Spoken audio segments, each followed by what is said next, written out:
எங்களை பொறுத்தவரையில் ஆதரவு நல்குகிற அத்தனை கட்சிகளும் வாக்கு தவற வாய்ப்பில்லை.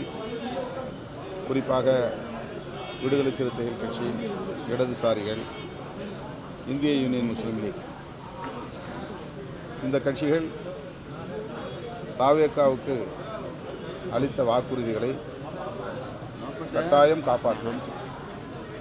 காங்கிரஸை பொறுத்தவரையில் எல்லா கட்சிகளுக்கும் முன்னதாக அந்த அணிக்கு ஆதரவு மட்டும் நல்காமல் கூட்டணியில் இணைகிறோம், உள்ளாட்சி தேர்தல், நாடாளுமன்ற தேர்தல் வரையில் என்னென்ன தேவைகள் என்பன குறித்து அறிவித்துவிட்டு அவர்கள் அந்த கூட்டணி உறவை உறுதிப்படுத்தினார்கள்.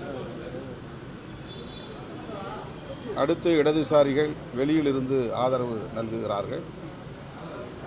5 ஆண்டுகள் வரையில் இந்த ஆட்சி தொடர வேண்டும் என்பதே இடதுசாரிகளின் விருப்பம் என்பதை திரும்ப திரும்ப அவர்கள் உறுதிப்படுத்தி வருகிறார்கள். அதே நிலைப்பாட்டைத்தான் விடுதலை சிறுத்தைகள் கட்சியும் கொண்டிருக்கிறது. எனவே இந்த ஆட்சி 5 ஆண்டுகளுக்கு எந்த இடையூறும் இல்லாமல் வெற்றிகரமாக இயங்கும் என்று நான் பெரிதும் நம்புகிறேன். நாளைக்கு அந்த ஆதரவு கட்சிகளுடைய கூட்டம் நடைபெறும். புதிய கூட்டணி அறிவிப்பு வெளியாக அது அங்கே போய் பேசின பிறகு தானே தெரியும். முன்கூட்டியே எப்படி நானா சொல்ல முடியாதுல்ல. நான் எப்படி அதை சொல்ல முடியும்? அவங்க இப்போ வந்து ஒரு தேநீர் விருந்துங்கிற அடிப்படையில் தான் அழைச்சிருக்கிறாங்க. கட்சி தலைவர்களை மட்டுமின்றி சட்டமன்ற உறுப்பினர்கள், நாடாளுமன்ற உறுப்பினர்கள், இப்போ எங்கள் கட்சியில் 2 சட்டமன்ற உறுப்பினர்கள், 2 நாடாளுமன்ற உறுப்பினர்கள், தலைவர் என்கிற முறையிலும் நாடாளுமன்ற உறுப்பினர் என்கிற முறையிலும் நானும் அதில் பங்கேற்கிறேன். ரவிக்குமார் நாடாளுமன்ற உறுப்பினர் என்கிற முறையில் அவர் பங்கேற்பார். அதேபோல் வன்னி அரசு, ஜோதிமணி ஆகிய 4வரும் பங்கேற்போம். கூடுதலாக பொதுச் செயலாளர் சிந்தனை செல்வன் அவர்களும் அதில் பங்கேற்க உள்ளார். ராஜினாமாங்கிறது கூட்டணி கட்சிகள் கொடுத்த ஆதரவை நம்பாம விஜய் எடுக்கிற ஒரு பொலிட்டிக்கல் இது அப்படின்ற மாதிரி உதயநிதி அவங்க கம்ப்ளைண்ட் பண்றாங்க, சொல்றாங்க. அது அப்படிதான் பாக்குறாங்க. இப்போ ரிசைன் பண்ணுறவங்கள்ட்ட தான் இதை நீங்கள் கேட்கணும். ஏன் அதிமுகவில் உங்களுக்கு என்ன பிரச்சனை, எதுக்காக நீங்கள் வந்து பதவி விலகுறீங்க அப்படிங்கிறது தான் வந்து கேட்கணும். அதுதான் விவாதிக்கப்படணும்.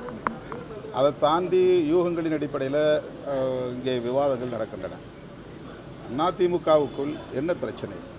மக்களால் தேர்ந்தெடுக்கப்பட்ட சட்டமன்ற உறுப்பினர்கள் பதவி விலகும் நிலை ஏற்பட்டிருக்கிறது என்றால் அதிமுகவுக்குள் நிகழும் உட்கட்சி முரண்கள் என்ன என்பதைத்தான் நீங்கள் வெளிச்சத்திற்கு கொண்டு வர வேண்டும்.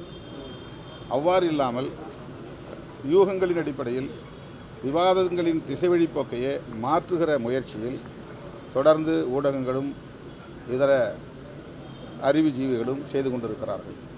ஆகவே 6 பேர் இதுவரையில் அதிமுகவில் இருந்து பதவி விலகியிருக்கிறார்கள் என்றால் இது அதிமுகவுக்குள் எழுகிற மிக முக்கியமான ஒரு பிரச்சனை, ரொம்ப சீரியஸாக விவாதிக்க வேண்டிய ஒன்று.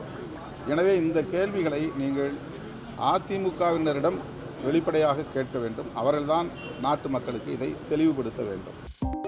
2.92 கோடிக்கும் அதிகமான மக்களின் உள்ளங்களை வென்ற தந்தி டிவியின் டிஜிட்டல் தளங்கள், 1.31 கோடி யூடியூப் சப்ஸ்கிரைபர்ஸ், 48 லட்சம் ஃபேஸ்புக் ஃபாலோயர்ஸ், 33 லட்சம் இன்ஸ்டாகிராம் ஃபாலோயர்ஸ், 23 லட்சம் எக்ஸ் ஃபாலோயர்ஸ், 11 லட்சம் தந்தி ஆப் டவுன்லோட்ஸ், 30 லட்சம் வெப்சைட் மந்த்லி ஆக்டிவ் யூசர்ஸ், 16 லட்சம் வாட்ஸ்அப் ஃபாலோயர்ஸ். அசுரபலம் கொண்ட எங்கள் டிஜிட்டல் கரங்களில் உங்கள் விளம்பரங்களை சேர்க்க வாட்ஸ்அப் பண்ணுங்க 8939888378. Email advttanditv@dttv.in.